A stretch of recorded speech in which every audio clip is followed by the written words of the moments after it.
E a gente vai falar de um novo nascimento. Deus vai nos convidar para viver uma vida nova, porque Ele tem esse poder. Ele tem o poder de fazer tudo novo de novo, né, Rafa? O Rafa falou, né, que a última vez não, é todos os dias, Rafa. Todos os dias nós vamos ver que Deus faz tudo novo de novo, não tem como, né? E olha só, a gente vai ver agora a história de um encontro de Nicodemos com Jesus. Nicodemos era um fariseu, né? Ele era um mestre da lei, ele era um dos principais dos judeus. Vem falando assim no verso de São João 3:1. Havia entre os fariseus um homem chamado Nicodemos, um dos principais dos judeus.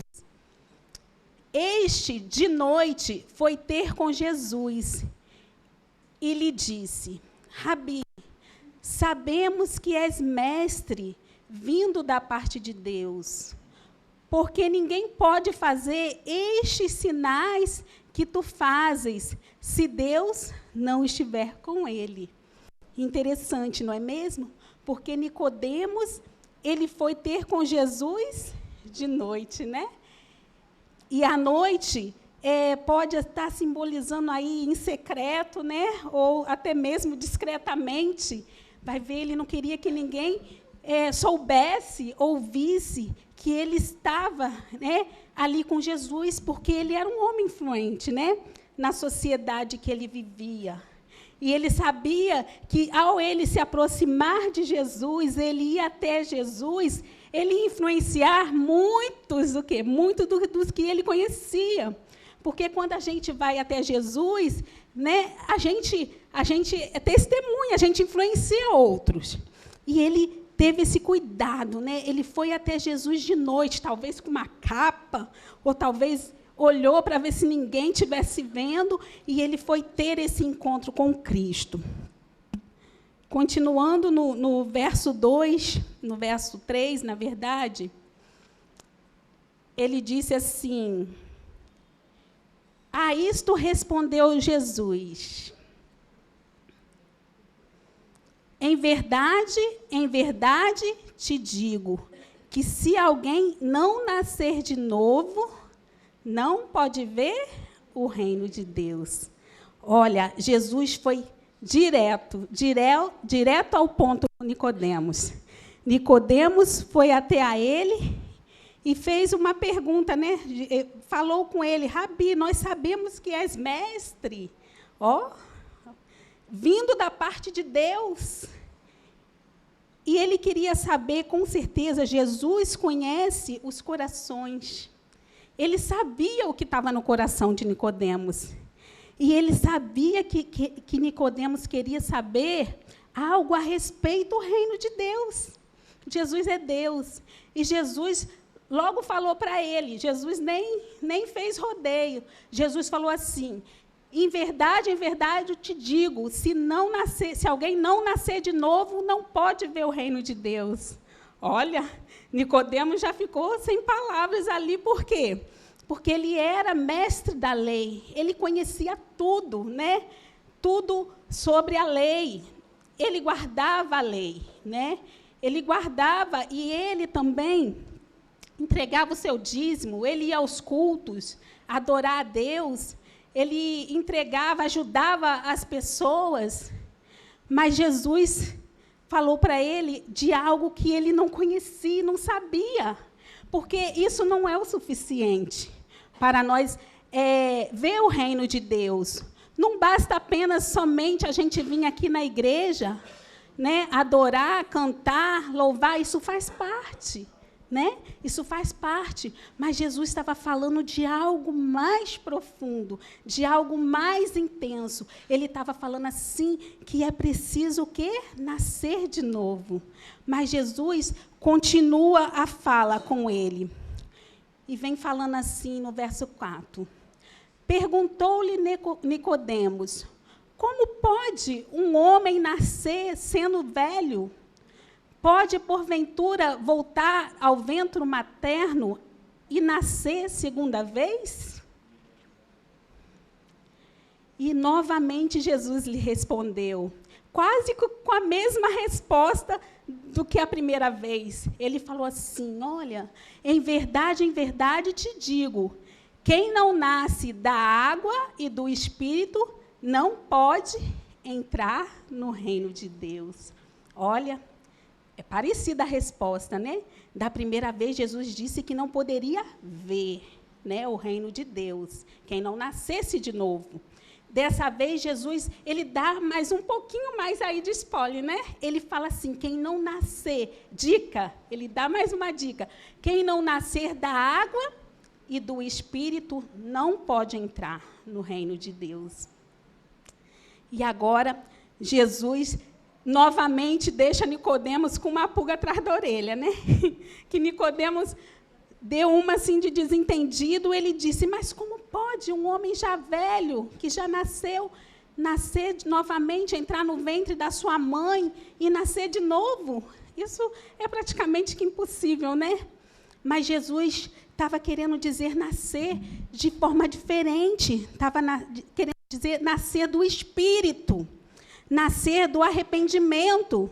Por quê? Porque quando Adão veio a este mundo, ele o quê? Ele caiu, ele pecou, ele e Eva. E ele quebrou o plano de Deus. E ali, Nicodemos estava se referindo ao nascimento da carne, o nascimento carnal, o nascimento aonde nós nascemos da mulher, né?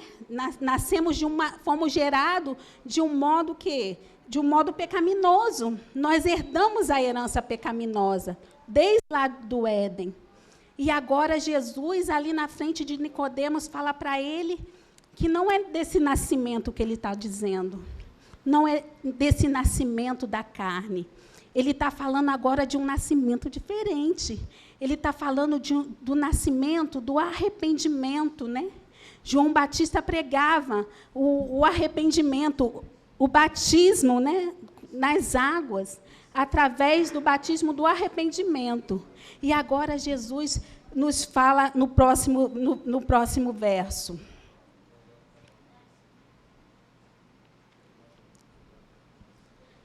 O que é nascido da carne é carne, e o que é nascido do Espírito é Espírito. Por quê? Agora Jesus estava convidando para nascer do Espírito, porque agora quem veio resolver a questão espiritual é Ele, não é verdade? Aonde Adão caiu, agora Jesus veio para restaurar, Ele veio para fazer tudo novo e de novo, né? Olha que lindo, olha que maravilhoso. Nosso Deus veio resolver esse problema, né? E ele disse para Nicodemos, Nicodemos, a gente precisa nascer de novo, mas eu não estou falando do nascimento da carne. Eu estou falando do nascimento do Espírito. Aí que Nicodemos ficou mais confuso ainda. Ele não estava compreendendo o que Jesus estava falando. E Jesus estava falando para ele, não é coisas, não é fazer coisa que vai nos levar para o céu. Nada que fizermos nesse mundo pode nos levar para o céu, porque nós não somos bons. Nós somos maus, nós somos contaminados. Nós temos uma natureza carnal, na qual a gente, se nós não nascermos do Espírito, nós alimentamos ela a todo instante. E ela cresce, que ela o quê? Ela derruba a espiritual. E a gente se afasta de Deus. E Deus nos convida para nós vivermos essa natureza do Espírito, que ela é só dada através dele, né? Através de Cristo. Porque ele veio trazer a vida para cada um de nós, né? Ele tem um plano maravilhoso para a vida de cada um de nós. E o próximo verso diz assim, não te admires de eu dizer, importai-vos nascer de novo. O vento sopra onde quer, ouves a sua voz, mas não sabeis de onde vem, nem para onde vai. Assim é todo o que é nascido do Espírito. Olha que lindo. O vento representa o Espírito, né? E o Espírito é livre. O Espírito fala com quem ele quiser, na hora que ele quiser, aonde for, né? Ele fala no seu coração. Ele está falando aí no seu coração, nesse momento. Ouve a voz do Espírito Santo. Ele está falando com você, porque o vento sopra. O vento sopra. E o vento, a gente não vê ele, mas a gente pode sentir, né? A gente pode sentir os seus, né? Os seus efeitos. Muito obrigada. A gente pode sentir os seus efeitos. Quando o vento sopra, ele pode derrubar uma árvore, não é mesmo? Ele pode vir como um furacão, mas ele também pode vir naquela bonança. E o vento sopra, assim é o Espírito. E quando a gente nasce do Espírito, é quando a gente ouve a palavra de Deus, quando a gente crê. Quando a gente crê, uma sementinha, ela é lançada no solo do seu coração. E essa sementinha, o quê? Ela começa a brotar. E ela começa a crescer. E aquele que bebe, agora já não bebia, já não bebe mais, né? Aquele que adultera, agora já não adultera mais. Aquele que fala dos outros, agora já não fala. E ele vai fazendo essa obra maravilhosa, essa obra sobrenatural. Mas a gente não sabe em que momento isso começou, porque ele sopra e a gente não vê. E é como uma sementinha debaixo do solo. Você põe ela ali e, quando você vê, ela já o quê? Ela já brotou. E agora ela começa a surtir os seus efeitos. E agora os efeitos do Espírito Santo. A pessoa agora começa a fazer algo que ela não fazia antes. E ela não sabe como isso se deu. Não é maravilhoso? É porque é de forma sobrenatural. A gente não pode ver, mas a gente pode sentir. A gente pode sentir os seus efeitos. E é disso que Jesus está falando. Jesus está falando que só Ele tem esse poder, nenhum outro. Nenhum outro tem esse poder. Só Ele tem o poder de mudar a sua vida. Só Ele tem o poder de te dar uma vida nova. E essa dor que você está sentindo aí, só Ele pode arrancá-la de você. Esse problema que você tem, que você não consegue resolver, essa tristeza, essa angústia, só Ele. Porque Ele te conhece. Assim como Ele conhecia Nicodemos. Nicodemos queria saber como ele faria para entrar no céu. E Jesus estava falando: Nicodemos, está tudo errado. Não é dessa forma. Não é dessa forma que você vai entrar no céu, porque ele queria entrar no céu com seus esforços. E não é assim. Só tem uma única maneira de a gente entrar no céu, que é pelo meio dos méritos de Cristo. Ele é a porta. Ele é a porta. É só por meio dele. Ninguém vai conseguir entrar no céu se não for por meio de Cristo. E é isso que Jesus está falando. E quem nos convence disso é o Espírito. Por isso que a gente precisa passar pelas águas do batismo para a gente receber o Espírito Santo. E ali vai começar uma obra de transformação, na qual a semente já foi lançada, Luciana.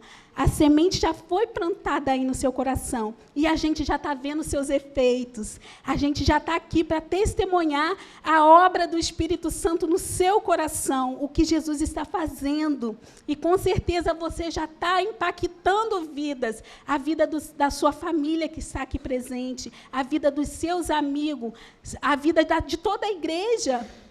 Porque nós todos estamos aqui como testemunha, vendo o que o Espírito está fazendo na vida da Lu, né? Na vida da Luciana. Ela está aqui não é pelos méritos dela. Ela está aqui pelos méritos do Espírito Santo, que está fazendo a obra na vida dela. E nós estamos podendo ver, nós estamos vendo com os nossos próprios olhos. E Jesus, Ele pode fazer essa obra em cada coração. Às vezes é possível, irmão, a gente estar aqui na igreja e ainda não termos esse efeito no nosso coração. Não é o batismo, não é nada que nós fizemos, é crer, é o arrependimento, é a entrega, é o viver cada dia obedecendo a palavra, obedecendo ao Espírito Santo, e ele vai nos guiando rumo seguro, no caminho seguro, até nós chegarmos no propósito de Deus, que é a vida eterna, que é o céu, na qual Ele preparou para cada um de nós. Mas nós precisamos aceitar, nós precisamos nos arrepender, porque Jesus está falando. Ele está dizendo, Ele está dando a dica, Ele está falando escancaradamente como fazemos para irmos para o céu. Ele está dizendo na sua palavra. E o verso continua. Então perguntou-lhe Nicodemos: como pode acontecer isto, suceder isto? E acudiu Jesus: tu és mestre em Israel e não compreende essas coisas? Em verdade te digo que nós dizemos o que sabemos e testificamos o que temos visto. Contudo, não aceitais o nosso testemunho. Olha a resposta de Jesus para Nicodemos. Ele fala que a gente diz do que sabe. A gente fala do que sabe e a gente testifica o que vê. Nicodemos com certeza viu Jesus fazer aqueles milagres, aqueles prodígios. Por isso, ele foi até Cristo, talvez para ver algum milagre, algum prodígio. Mas Jesus falou, não, o milagre é você aceitar, né? Aceitar o Espírito no seu coração, aceitar a palavra de Deus, aceitar o Filho de Deus, porque eles não queriam aceitar. E Jesus estava falando, vocês não aceitam, né, o testemunho. E quantos até hoje? Há 2000 anos que esse evangelho está sendo pregado, e ele é pregado em todas as gerações. Em todas as gerações é dado esse testemunho. E quantos se vão sem aceitar?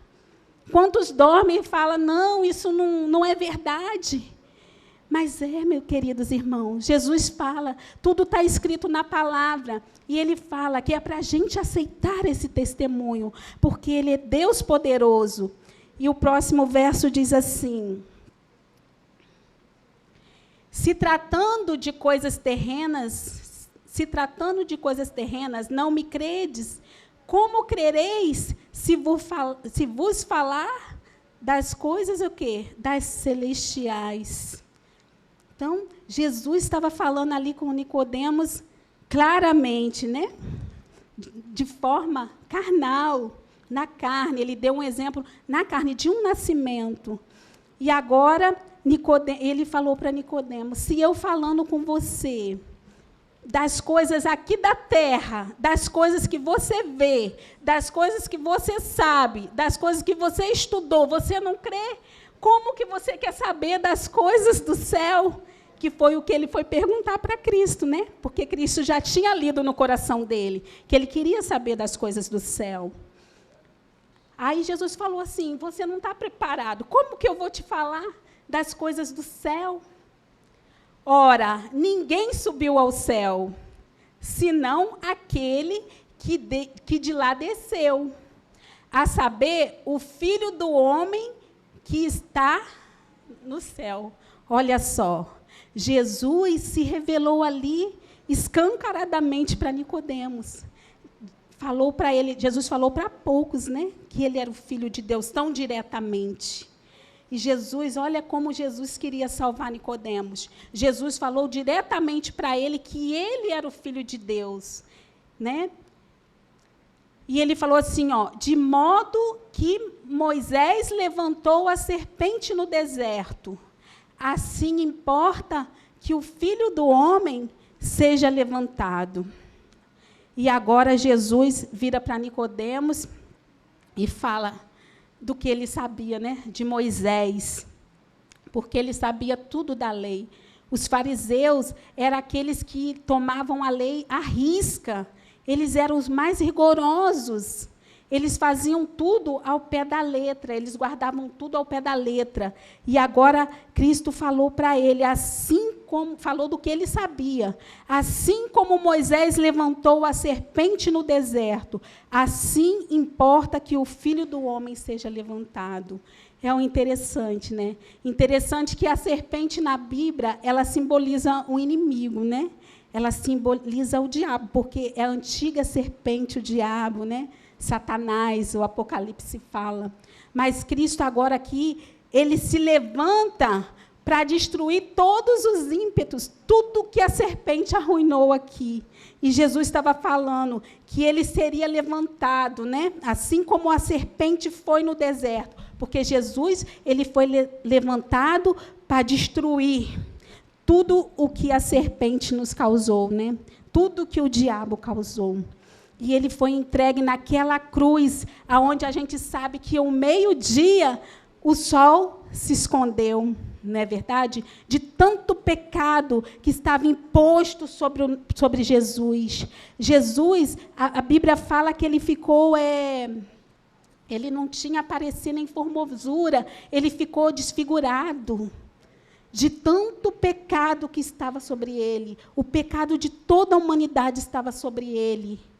E o Deus teve que se afastar de Jesus. Deus teve que virar o rosto para não ver Jesus, porque o pecado causou separação entre Jesus e Deus, e Jesus se viu só naquele momento, de tanto peso, de tanta carga do pecado, e houve separação de Deus e o Filho.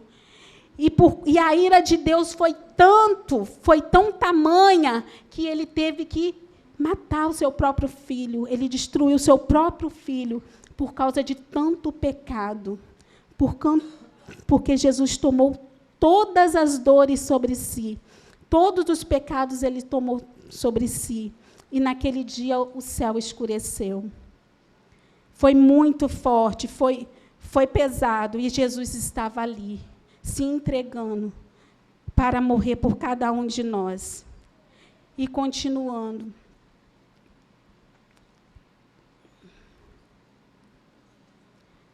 Para que, o 15, para que todo aquele que nele crê tenha a vida eterna.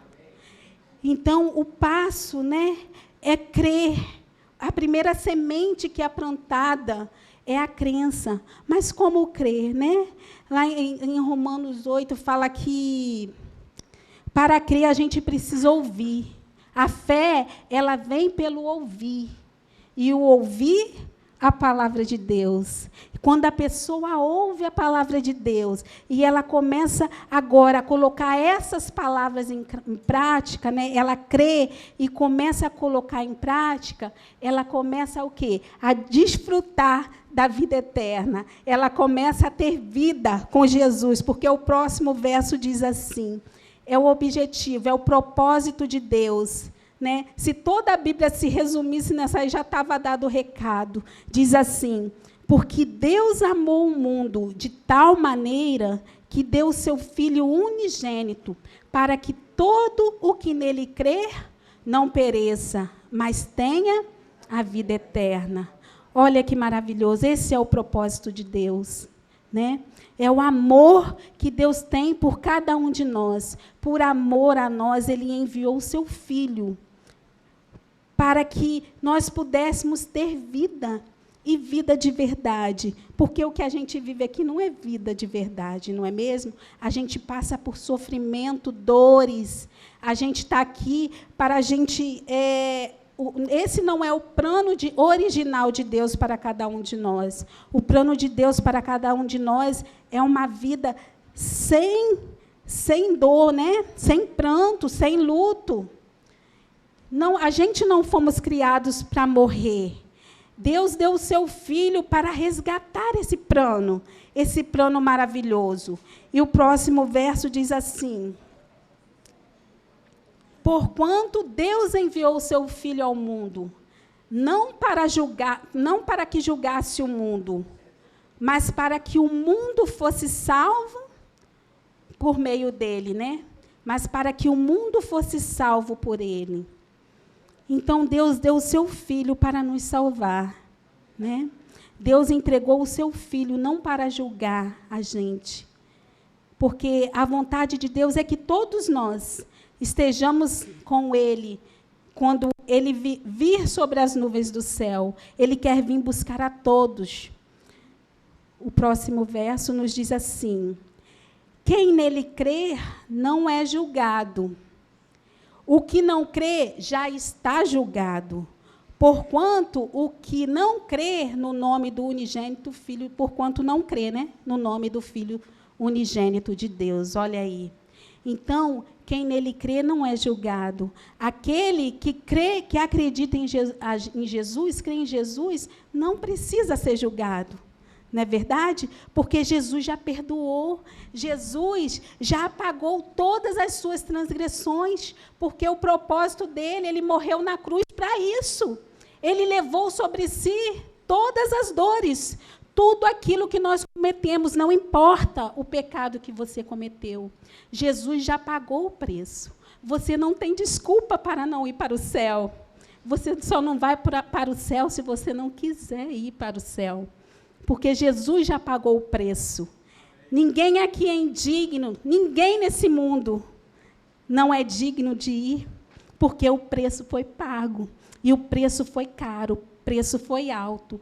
O preço foi o sangue de um Deus puro, de um Deus santo, que desceu lá do céu, lá das cortes celestiais. Ele deixou o seu trono de glória e desceu nesse mundo escuro, nesse abismo, destruído pelo pecado, sujo, né? E veio aqui resgatar aqueles que creem. Porque ele já julgou, ele já pagou o preço. Então, não precisa ser julgado. Se você crê e aceita, mas ele também diz que o que não crê também já foi julgado. É o oposto. Aquele que não crê já disse que não quer. Já está dizendo que não quer. Então, ele vai julgar o quê? Jesus julga de acordo com a sua resposta, com o seu interesse. Então, ele faz o convite, ele faz o apelo. E o apelo é claro para você nessa manhã, porque o Espírito Santo está falando com você. A hora é agora. Deus te deu o hoje, o agora, o amanhã não existe. Você não sabe o que vai acontecer daqui a 1 minuto, a 1 segundo na sua vida. Você precisa estar a todo tempo, a todo momento, pertinho de Jesus. E é mais fácil a gente viver o agora, porque o depois a gente não sabe. O ontem já passou, já não importa, já acabou. A gente não pode trazer ele de volta. Ah, mas eu sou boa, eu fiz isso, eu fiz aquilo, já foi. Já não vale mais. E o amanhã é amanhã, quando chegar amanhã é hoje, né? Então, a gente tem o agora, é a única coisa que a gente tem. É o presente que Deus nos entrega a cada dia. Deus entrega a cada dia uma página em branco, para a gente escrever novinha. Novinha, ele entrega essa página. E a gente pode, né, escrever a nossa história tão bonitinha, né, a cada dia, porque Deus fala assim: não deixe o sol se pôr com a sua ira, né? Nós temos que pedir perdão a Deus todos os dias. Por quê? Porque quem anda com Jesus não vive pecando. Porque quem está com Cristo já não vai pecar mais. Não vai pecar intencionalmente, porque pecador nós somos. Agora, se a gente cometer pecado, é como se fosse sem querer. Senhor, eu cometi o pecado, mas foi sem querer. A gente não pode viver pecando intencionalmente. A gente não pode planejar o pecado. Se eu pecar porque eu sou pecadora, eu tenho que pecar por acaso, não é verdade? Sem querer. Pequei, mas quando eu vi, eu pequei, mas eu não percebi, eu não planejei. É algo que sai do inconsciente. E a vida do cristão é assim. Deus nos chama para viver assim, nos policiando, tomando conta de nós mesmos, né? Não viver na neura, né? Ah, pequei, Senhor, Não. A gente é livre para viver uma vida feliz, mesmo aqui nesse mundo. Mesmo nesse mundo, a gente pode viver bem com os nossos familiares, com os nossos semelhantes, sabendo falar boas palavras, né? Praticando aquilo que Jesus nos ensinou. E Jesus nos convida, e Ele está te convidando nessa manhã a viver essa vida de comunhão, aprender cada dia mais na sua palavra. E Ele fala assim, no próximo verso: o julgamento é este, que a luz veio ao mundo, e os homens amaram mais as trevas do que a luz, porque as suas obras eram más. Pois todo aquele que pratica o mal aborrece a luz, e não se chega para a luz, a fim de não ser vista as suas obras. Olha, aquele que pratica o mal não quer ser visto as más obras que ele faz. Por isso ele não se achega à luz, porque quanto mais a gente se achega a Jesus, mais a gente vai recebendo luz, e a gente vai vendo cada vez mais o nosso pecado. A gente vai vendo cada vez mais como a gente é sujo, mais que a gente carece de Cristo. E a gente precisa dele. Quem pratica a verdade aproxima-se da luz, a fim de que suas obras sejam manifestas, porque são feitas em Deus. Depois disso, foi Jesus com seus discípulos para a terra da Judéia, e ali permaneceu com eles e os batizava. Esse é o apelo, querido irmão, para você que está aqui nessa manhã e ainda não passou pelas águas do batismo. A Lu hoje está entregando, a Luciana está entregando a sua vida para Jesus nas águas do batismo. E Jesus fala que aquele que não passar pelas águas, não é verdade? Não passar pelas águas do batismo, não vai poder ver o reino de Deus. Você precisa passar pelas águas do batismo para você receber o poder do Espírito Santo na sua vida. Não deixe passar esse momento. Se você tem esse desejo no seu coração, eu não posso deixar de falar aqui, de dar essa oportunidade para você nessa manhã. Tome a sua decisão. O Espírito Santo está falando, está tocando o seu coração. Não saia daqui sem tomar uma posição ao lado de Jesus.